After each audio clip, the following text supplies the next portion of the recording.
Tonight, a tragic mystery solved. 9 years ago, an American mother and her infant daughter were shot out of the sky over Peru. And only today did the CIA go public, the CIA, and take action against those involved in a terrifying mistake.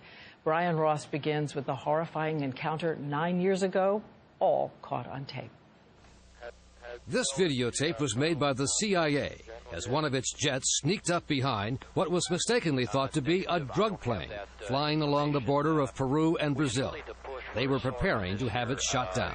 We're trying to remain covert at this point. The CIA could not have been more wrong about who was on the plane. They were American missionaries from Michigan, Jim and Veronica Bowers. Also on board the plane was the Bowers' then 6-year-old son, Corey, and their infant daughter, Charity. Over the course of 1 hour and 49 minutes, the CIA personnel would never correct their mistake and, in fact, would violate again and again what were thought by the White House to be strict rules of engagement, including verifying the tail number of the plane. That did not happen. We can go up and attempt the tail number, but if he is dirty and he detects us, he makes a right turn immediately, and we can't chase him. When the Peruvian Air Force arrived and issued a warning in Spanish, "We will shoot you down," it was on the wrong radio frequency, so the missionary plane never heard it.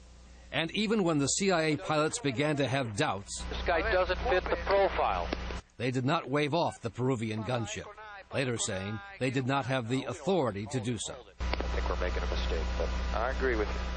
A minute and a half later, the gunship opened fire, and the Bowers pilot screamed in Spanish for them to stop. Tell him to terminate. Don't shoot. Tell him to terminate. No mas. Roger. No mas, Tucano, no mas.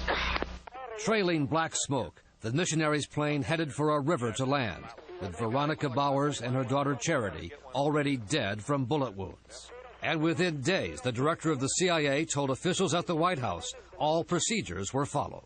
The problem was that the CIA was apparently lying to its own director. Today, the CIA was accused of an almost 9-year-long campaign to mislead and stonewall Congress and others about how and why the rules were broken. If there's ever an example of justice delayed, justice denied, this is it. It's upside down. The CIA insists the entire episode was handled thoroughly and professionally, and that there was no cover-up, to the outrage of the dead woman's parents. I don't want somebody to tell me why they killed my girl. Today, the CIA said its 9-year-long investigation had determined that 16 CIA employees should be disciplined, including, we learned, the woman then in charge of counter-narcotics. Many of the 16 are no longer with the CIA, and one of them told us his discipline was no more than a letter of reprimand placed in his file, which he was told would be removed in 1 year. That's the punishment for his role in the wrongful deaths of 2 innocent Americans, Diane. After 9 years. After 9 years. Okay, thanks, Brian.